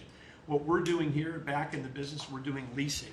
We're leasing for oil and gas. We're leasing for timber with Brooke Rollins. We're leasing for grazing. We're leasing for critical minerals, which is key. And when we lease the public lands appropriately and by the law to do that, we're bringing in revenue. We're bringing in jobs. We're helping strengthen America. And so we're treating our natural resources like the American balance sheet they are. And America's resources, the 700 million acres of surface that's public, the 700 million of subsurface, the 2.5 billion offshore, all contain what we need to have self-sufficient supply chains. And so in this, we're focused deeply on critical minerals. The Biden administration put us in a real predicament right now. The whole trade team, the whole cabinet, Susie's jumping in, leadership across everybody, the National Energy Dominance Council. But of the top 20 critical and rare earth minerals that we need for defense, that we need for industry, China's controlling 85% of the refining for that. So we are running at warp speed 7 days a week to try to put ourselves back in business in that way. So, and I want to just close out by saying a couple other things. One is the border. Few people realize that 41% of the southern border is in the Department of Interior. And then we've got a few more percent that come with Brooke and with the Forest Service. But that's been a risk area. Part of the reason everyone was pouring into our country, Biden wasn't enforcing the border laws. They definitely weren't enforcing it on public lands. And so again, using tying two presidents that had a great propensity for action, Theodore Roosevelt in 1907 created what was called the Roosevelt Reservation, 60-foot strip that go from Texas all the way to the Pacific Ocean, because he was worried in some future state there might be smuggling. I don't think he was anticipating human smuggling and fentanyl trafficking, but that has been largely unused. He gave us the authority to transfer that, and so working with Christie and working with Pete, we've transferred that to the DOD. So transferring land from the other agencies like Interior to the Department of Defense, then as Pete said, they can do the detain and assist with the military. And having been down at the border multiple times in recent week, I can confirm everything Christie said. The enthusiasm, the morale of that group is exactly 100% opposite of when Christie and I were down there as governors. I had Border Patrol people say that they were multi-generational service in that law enforcement that said, my wife and I are telling our children never to go into this thing, to go into Border Patrol. People this time were saying, I got a 17-year-old. As soon as they turn 18-year-old, they're signing up. My wife is thrilled. They're going into law enforcement. They're so proud to be serving with you. Everybody I've met, whether it's in a coal mine or at the border, law enforcement, the one thing they say on those trips is, please thank President Trump from all of us, the change that you're making. And I want to say especially this became very dear when we last week renamed a U.S. Wildlife Refuge in honor of Jocelyn Nungare. Jocelyn Nungare, of course, lost her life tragically to illegal Venezuelan gang members in this country in a horrific way. But her mother, Alexis, was at that ceremony. Her grandmother was there, and Jocelyn's great-grandmother was there. There are 3 other generations of that family were there. They all wanted to pass on their thank you to you, and we've secured her name forever as a sanctuary. And really is saying that every child, every 12-year-old, every child in America should be safe in their own communities, and you've dedicated a beautiful piece on the coast in honor of her. So, President Trump, in your first term when I had a chance to work with you as governor, you were courageous. The thing that's empowering this amazing group of people around this table, and you've probably assembled the greatest cabinet ever, is that this time you're not just courageous, you're actually fearless. And it's your fearlessness to take on the issues that other presidents would not touch, whether it's the work that we're doing with successfully streamlining and right-sizing government, or whether it's taking on the issues at the border, or whether it's embracing the power we need to win the aliens race. You're fearlessly doing that, and that creates it just all of us can sprint because you're running ahead. So thank you. Thank you, Doug, and you are doing a great job. And with Chris, that's a pretty much unbeatable combination after 10 years. So thank you both very much. Thank you, Doug. It's great. Marco? Well, it's not easy to go last after all these reports that have come here. First of all, Mr. So I better be good, and I'll be short as well. A couple things, Mr. President. I think you deserve a lot of credit for 2 things. The first is assembling this great team of people. Some of whom I've known for a long time, others who I've gotten to know during this period of time, but putting together a team, not just of talented individuals, but that work well together. It's something never going to be reported on in the media or fully seen, but it happens every single day. For the most part, I interact with almost everyone around this table at some level. And because of Secretary Kennedy, I'm afraid to eat anything. So, At least in front of you. At least in front of you. he said Tootsie Rolls are okay in moderation. But it's a great team. And here's the second, and I tell this to people all the time. This is incredibly rewarding service, and you hear it in everyone's voices. That traditionally in the past, and it's one of the problems we got in as a country, is presidents would say, okay, let's go do something, and then they would have to do a study, and then a study on the study, and then a long internal deliberative process, and by the time you got to it, it was too late, or somebody had forgotten it. In this administration, it's moving. You know the direction because you know why you were elected. The American people elected you very clearly, and basically it's measured, I used to say by days and weeks, now it's measured by hours and minutes, but action is happening. And that's what people want to see. And let me talk about foreign policy in particular, because I'm not sure this is fully appreciated. This president inherited 30 years of foreign policy that was built around what was good for the world. In essence, the decisions we made as a government in trade and foreign policy was basically, is it good for the world? Is it good for the global community? And under President Trump, we're making a foreign policy now was it good for America? I was appointed by you and confirmed by the Senate to be the head of the United States Department of State. Not the World Department of State, not the Global Department of State, the United States Department of State. And what that means is our foreign policy is guided by three things. Does it make America stronger? Does it make America safer? And does it make America richer? If something doesn't do one of those three things, and hopefully all three of those things, we're not doing it. Now, we went out and hired a consulting firm to help us organize ourselves. Luckily, they were free. They're called the Department of Government Efficiency. And they helped us do a couple things. Number one is our foreign aid. We were funding some crazy stuff. Crazy stuff. You tell me, how does a puppet show in some country around the world make us stronger, safer, or more prosperous? So we got rid of puppet shows and a bunch of other things. I'm sure there were very good puppet shows. And I'm sure that a bunch of charities in the world can go pay for it, but the American taxpayer should not. We've also, by the way, Mr. President, under your direction, reorganized the Department of State. We had offices within offices within offices that didn't even know they existed themselves, not to mention the rest of them. And so we've begun to reorganize that as a way to be able to empower our embassies and our ambassadors and our regional bureaus to do what many of them signed up to do. And we have a great team of ambassadors you've appointed. They're coming online every single day. Very talented people that are involved. Something else we got out of the business of, wasn't widely reported, or maybe it was. We had an office in the Department of State whose job it was to censor Americans. And by the way, I'm not going to say who it is. I'll leave it up to them. There's at least one person at this table today who had a dossier in that building of social media posts to identify them as purveyors of disinformation. We have these dossiers. We are going to be turning those over to these individuals. Me or Elon? We can follow up with the media story. Well, we are going to turn over these dossiers to the individuals, and they'll decide whether they want to disclose it or not. But just think about it. The Department of State of the United States had set up an office to monitor the social media posts and commentary of American citizens to identify them as vectors of disinformation. When we know that the best way to combat disinformation is freedom of speech and transparency. And so that's what we're going to be in the business of doing. We're not going to have an office that does that. Beyond that, Mr. President, and this I'll move quickly because this has been a team effort, we have gone to countries all over the world and said, hey, you want good relations with the United States, you need to take back your people that are here illegally. And we've had historic cooperation. Beyond that, and I say this unapologetically, we are actively searching for other countries to take people from third countries. So we are actively, not just El Salvador, we are working with other countries to say, we want to send you some of the most despicable human beings to your countries. Will you do that as a favor to us? And the further away from America, the better, so they can't come back across the border. I'm not apologetic about it. We are doing that. The president was elected to keep America safe and to get rid of a bunch of perverts and pedophiles and child rapists out of our country. Here's something else we've done.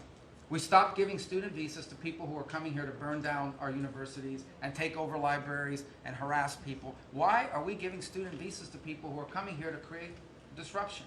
And we've taken away the student visas of people that are coming here to do that. It's simple. If you're coming to America to start riots, we're going to take away your student visa. And by the way, every country in the world that I've traveled, 14 countries in 14 weeks, you know what they all say to me? Yes, that's what we would do too. So the only people who seem to disagree with us are a handful of federal judges and a bunch of crazy people who get paid to write and report. So anyway, we're getting rid of that. The last, but now here's some good news. You know, we're going to have the World Cup, the FIFA World Cup, the FIFA Club Cup, and then we're going to have the Olympics. So we have to have a Consular Affairs Bureau. We have very good, talented people there, but we are going to infuse technology, again, working with our consultants, to be able to, millions of people are coming into this country for this. And, but I also, we've done it to improve customer service. So some of us who served in Congress recognize that about a year and a half ago, we had a meltdown under Biden. You couldn't get a passport. You got people calling, I have a cruise on Friday, my passport expired. In the month of March, we processed 2.78 million Americans, their passports. That is the historic, never in any, it's the largest single month processing of passports ever. And we think it's a good way to build the momentum to be able to do the visas. Two last points I want to make. We have a great team that you've built. I want to especially acknowledge Steve Woodcock. This is a person that doesn't have to be doing what he's doing. He has a very good life in Miami, my hometown as well. He has worked incredibly hard, has done it without any agenda, and we need to acknowledge him. I want to acknowledge Mr. Boulos as well, who did something really great last week. They told us this war between the Democratic Republic of Congo and Rwanda is an intractable. It can never happen. It will never happen. I sent Mr. Boulos, your envoy. A week later, I look on my schedule, the signing of a declaration of peace between the Democratic Republic of Congo and Rwanda. We signed it at the State Department last week. We hope it will lead now to a lasting, permanent peace that we hope to invite them back to Washington to sign. So two great, and we have a lot of good people working on our teams as well, but these are two great people. Mike Waltz alluded to this earlier, and this is the last point. In the first 100 days of the 47th presidency, 47 wrongfully detained Americans have been returned to the United States, thanks to your leadership and the diplomacy that was exercised to make that happen. 47 for the 47th president in the first 100 days. And that's all credit to you, Mr. President. Thank you for the honor to be able to serve alongside you, for you, and alongside all these excellent people. Well, thank you very much, Marco. Really great job. So, you know, I've been involved in a lot of groups of people over the years, good groups, bad groups, all types of groups. But I have been involved in some incredible groups, but I've never been more proud and impressed, frankly. Impressed is maybe even more important, but I've never been more proud or impressed than I am with this group. This is an amazing group of people, and I hope some of those television cameras were blazing and it was on so people could watch this because, frankly, you know, no matter who you are, no matter where you come from, this is an impressive group of people. I sat around being somewhat competitive. I said, well, let's see, who did the best job, who did the worst job? And I determined that everybody is like the same, and there was no worst job. Everybody was outstanding. Everybody did a job. You couldn't pick a winner. The only thing you can say is nobody did a bad job or even a fair job. You're outstanding, and so I want to just congratulate you all. This is really something. And you know, we have a job to do. We've done a lot of work in this 100 days. We've established things that are going to start taking place in the next 100 days. I want to see what it's going to be like. I think we're going to have to do this in 100 days, Susie, and we're going to see some very big results from the things that we've done. But I just want to thank everybody. This is really very impressive, and I hope the people at home got to see some of it. Nobody's ever done public cabinet meetings. They were quiet for a reason, because they weren't impressive. And especially in the last administration, they were not impressive. But I just want to say that we're very proud of you, and I am in particular. Thank you all very much. Great job, and I think we're going to have some tremendous success for our country. And I don't know, it doesn't seem like a time to be asking questions. That was so impressive, that to be taking questions, why did you do this? Why did you do that? Yeah, it just doesn't seem to be appropriate. I guess we probably have to take a couple because that was the purpose. But if you'd like to ask some, I think they should be very respectful questions at this point. This was an amazing meeting.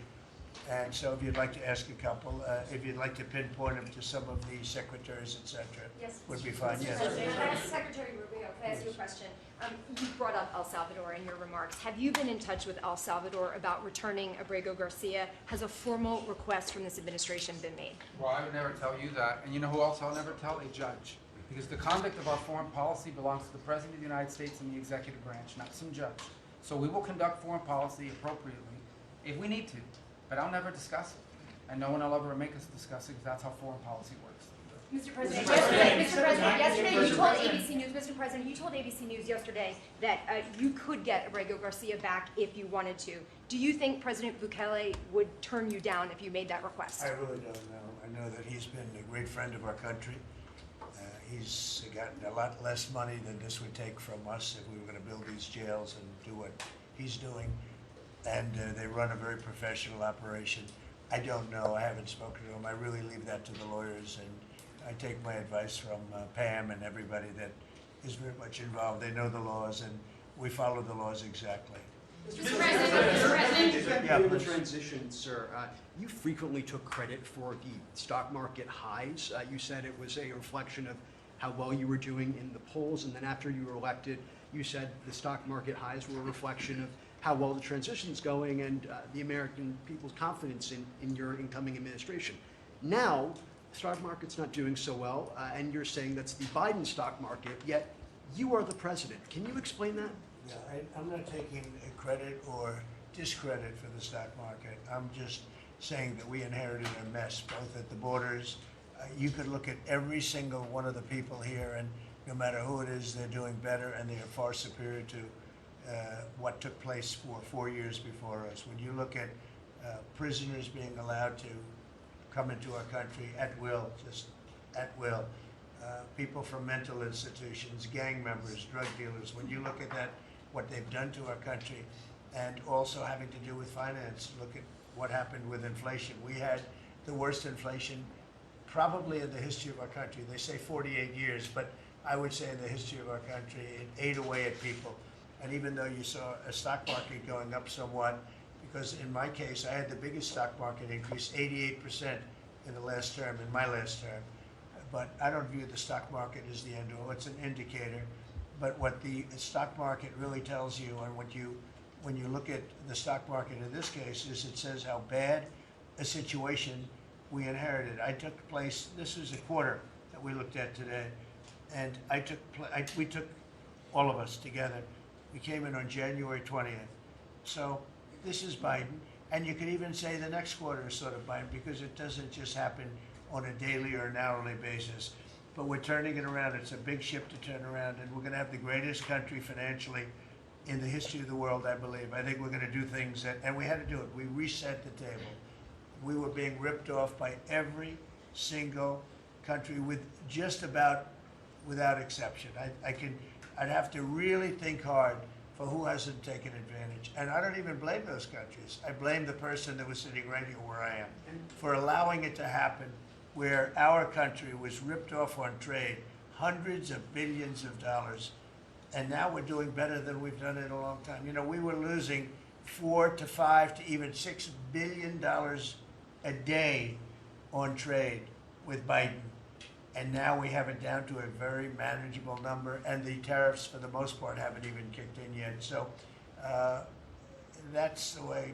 Stock markets, to me, are an indication, but the big indication is what's happening, and the people around the table know what's happening. Yes. The Ukraine minerals deal is set to be signed in 24 hours or What's so. it? Is it true that the Ukraine minerals deal is about to be signed in the next 24 hours or so? There's some reports saying that. And if it's true, has the deal changed at all from the last time we heard about it? Well, I'll ask Scott to answer the question because he's responsible for it. Yeah, our side is ready to sign. Ukrainians decided last night to make some last-minute changes. Well, we're sure that they will reconsider that, and we are ready to sign this afternoon if they are. Can you talk about those last-minute changes? What was removed or put in its place? Nothing's been removed. It's the same agreement that we agreed to on the weekend.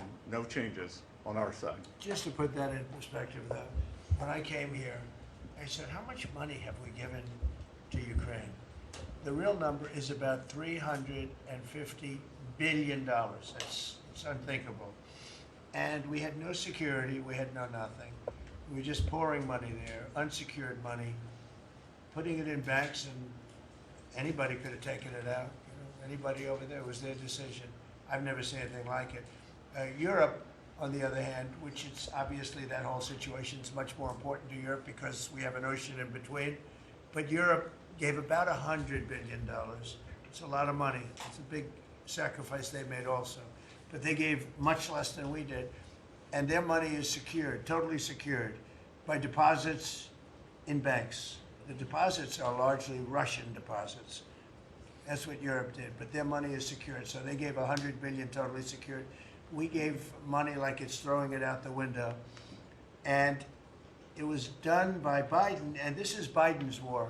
This isn't Trump's war. I'm trying to get out. And more than the money, they're losing about 5,000 young Russian and Ukrainian soldiers a week, mostly. There's some people also being killed in towns where missiles should not have been shot, small cities and towns. But we are trying to save the lives of about 5,000 young, mostly soldiers, that are losing their lives a week. I see satellite photos, probably off one of his satellites, come to think of it.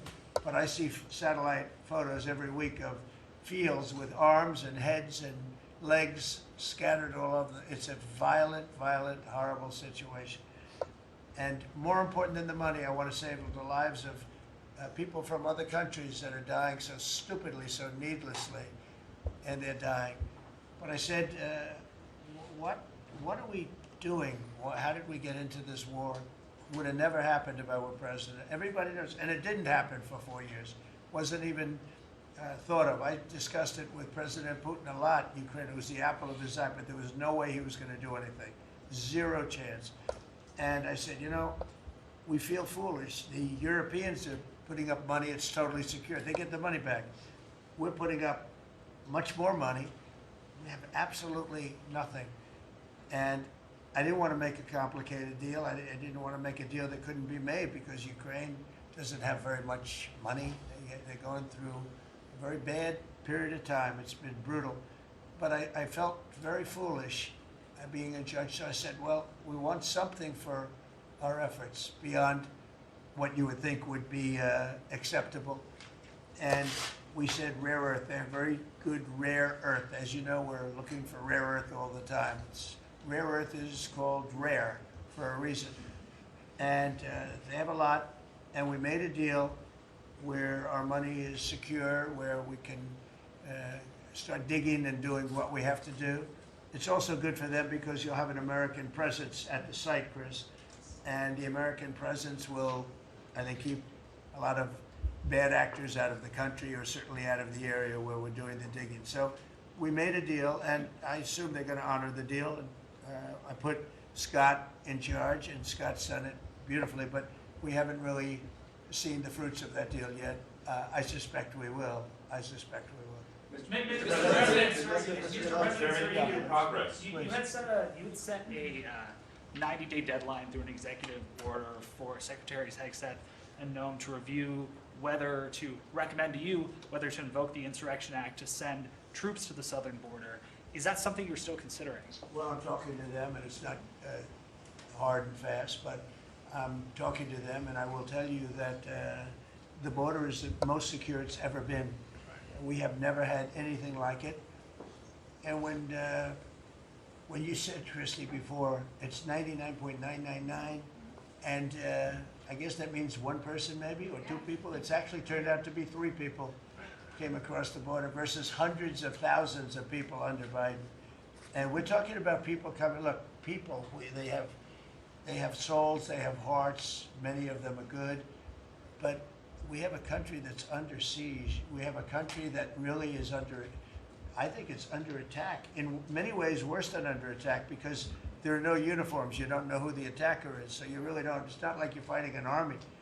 You're fighting people. You don't even know who they are. But 11,888 murderers, many of them murdered far more than one person, are roaming. Now, some of them have already been caught. A lot of them have already been caught, taken out.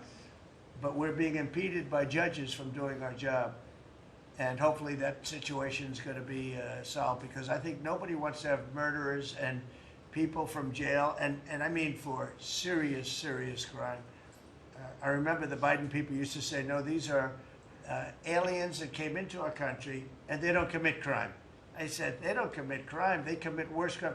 They make our criminals. Some of these people that they've allowed in through open border policies, the dumbest thing I've ever seen. You can look at some of these people and you say, this is not going to end well. But the people that they've allowed into our country are making our criminals look like the nicest people on earth. I will tell you, these are serious criminals. These are violent criminals. These are people that would kill you and wouldn't lose an ounce of sleep, and they wake up the next morning and they don't even remember it. This is a rough, tough group of people, and we've got to get them out of our country. And the law says, I believe, I hope, and I think Pam will be very successful in proving it, but we've run into, I would call them rogue judges. Somebody could criticize me for that. These are rogue judges. These are radical left, generally, radical left, horrible judges. And we didn't lose all of these people. You know, we've lost a lot of people to death and to rape, all sorts of crimes committed by the people that poured into our country. And they came in totally unimpeded. Just come on in. And you see it every night. You'd see thousands and tens of thousands of people pouring into our country. We have no idea who they are. And to this day, we're looking for people. We have no idea. We hear that we have terrorists in our country that are so bad, they couldn't stay in any other country, but we're getting them out. And the group between Pete and Christie and Tom Holman and everybody working together, people that you would least suspect are reporting them, getting it, and the public is reporting them. The public is seeing. The public is calling and they're saying, you know, I live in a house and next to me moved in a group of people and they are very violent, and would go and would find out and would say, yeah, you're right, they were really violent, and we have information on most of them. So I just think it's incredible what's taken place. But we right now have a very, very secure border. Right now we have the most secure border in the history of our country, so I don't think we have to worry about your question too much. Mr. President, as Prime Minister of Canada ran against, not only against the Conservatives, but also against you. Yesterday,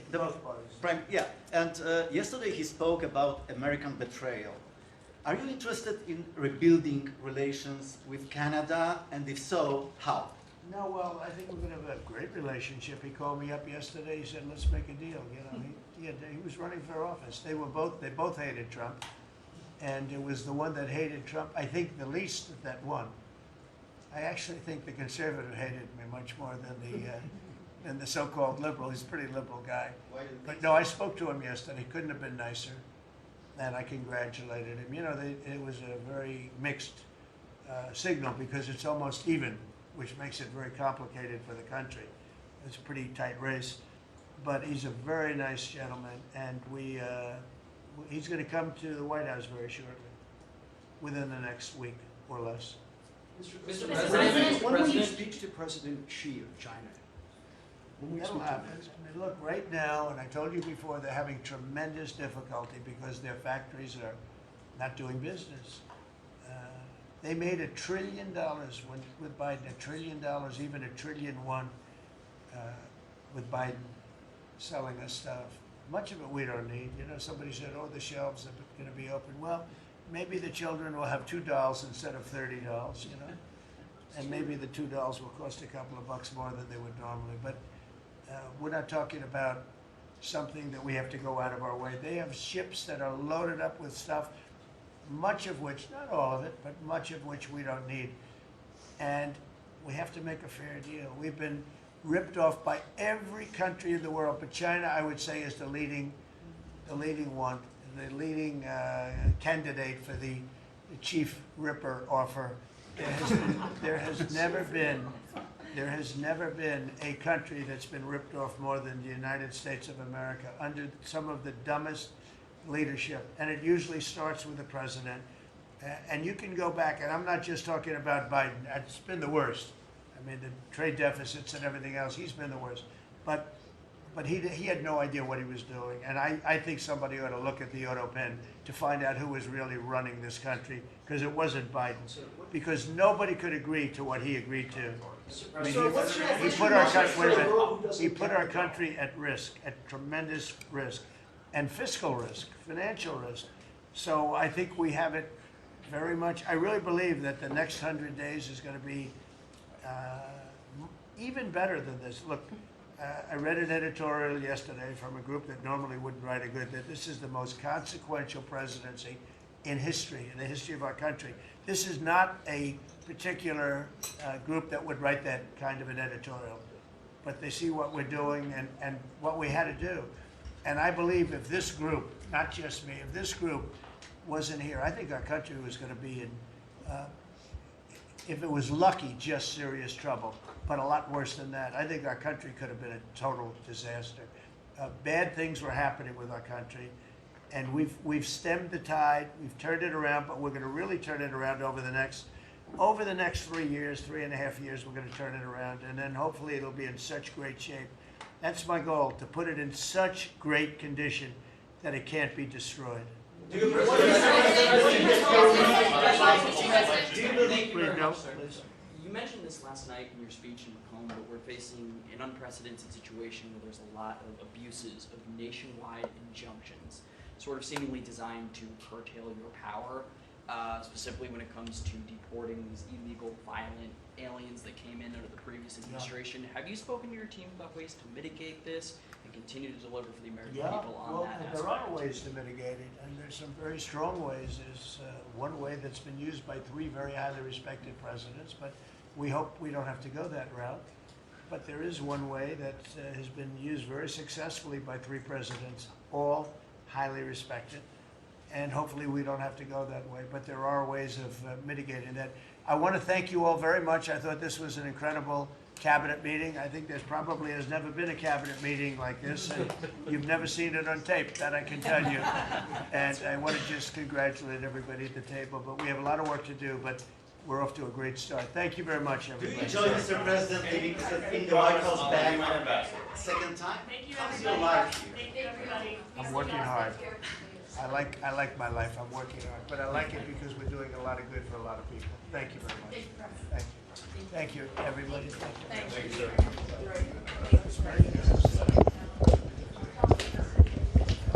This is, sir.